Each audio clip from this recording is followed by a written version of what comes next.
الذين لا يعلمون إنما يتذكر أولو الألباب صدق الله العلي العظيم. وقال النبي صلى الله عليه وسلم طلب العلم فريضة على كل مسلم ومسلمة أو كما قال عليه الصلاة والسلام. معزز سامعین کرام، عزیز دوستوں اور یہاں پر تشریف فرما تمام ہی دور دراز سے تشریف لائے ہوئے مہمانان خصوصی، اور خاص طور پر آج کے اس اجلاس کی صدارت فرما رہے ہمارے بہت ہی معزز معقر ہر دل عزیز ہمارے بڑے، ہمارے بزرگوں کی فہرست میں سے ایک عظیم بزرگ حضرت مفتی اعظم مفتی محمد خلیل صاحب قاسمی دامت برکاتہم العالیہ، ان کے فرزند ارجمن میرے بہت ہی عزیز دوست مفتی محمد یوسف صاحب قاسمی، جنہوں نے ابھی آپ حضرات کے سامنے بہت ہی عمدہ انداز میں اپنا بیان پیش کیا اور بہت ساری قیمتی اور ضروری باتیں ہمارے سامنے رکھیں۔ حضرت کی موجودگی میں بہت زیادہ کچھ کہنا بالکل مناسب نہیں سمجھتا، لیکن چونکہ حاضری ہوئی ہے تو سوچا کہ 10-5 منٹ آپ حضرات کی خدمت میں کچھ باتیں دین کے حوالے سے، دین کے تعلق سے پیش کر دی جائیں۔ اس موقع پر قابل مبارکباد ہیں مولانا محمد شان صاحب کے، جنہوں نے اس پروگرام کو منعقد کرنے کا بیڑا اٹھایا، اور اسی طرح سے قابضہ پنڈ کے وہ سبھی ذمہ داران، سبھی انتظامیہ کے لوگ کہ جنہوں نے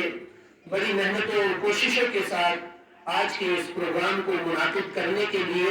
محنتیں کی، کوششیں کی، اور ہر طرح سے اس کو کامیاب بنانے کے لیے وہ پیش رہے۔ تو آپ تمام حضرات قابل مبارکباد ہیں،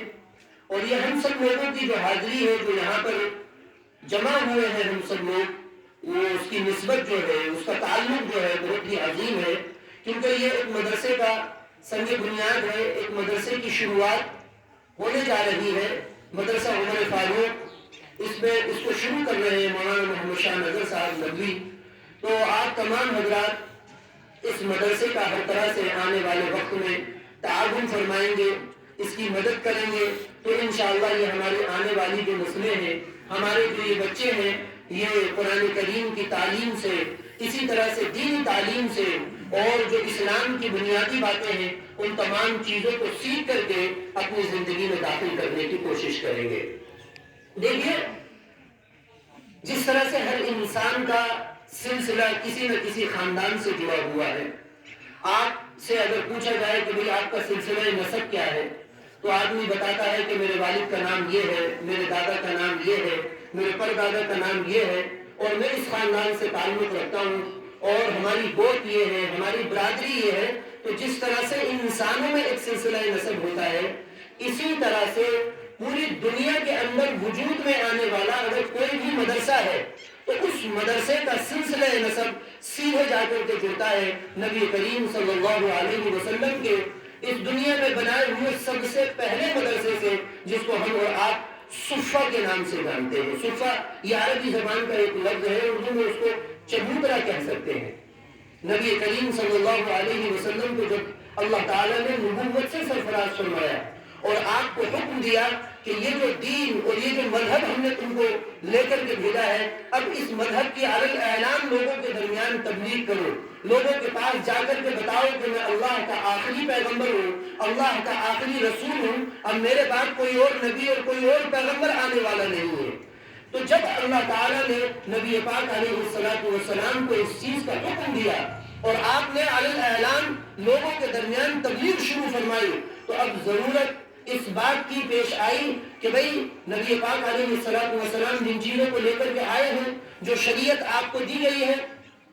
آپ علیہ السلام اپنے پیروکاروں کو، یعنی جو آپ کے پیچھے چلنے والے ہیں، آپ کے اوپر ایمان لانے والے ہیں، آپ کی تبلیغ کو اپنانے والے ہیں، ان کی تعلیم کا بھی کوئی بندوبست کیا جائے، ان کو سکھانے کا بھی کوئی سلسلہ شروع کیا جائے۔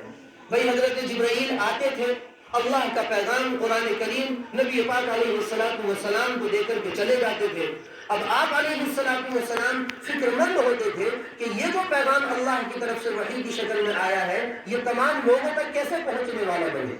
تو اب اس کے لیے نبی پاک علیہ السلام نے اپنے صحابہ کو تیار کیا، ان کو پڑھانے لکھانے کا، ان کو سمجھانے کا، ان کو سکھانے کا ایک سلسلہ شروع کیا۔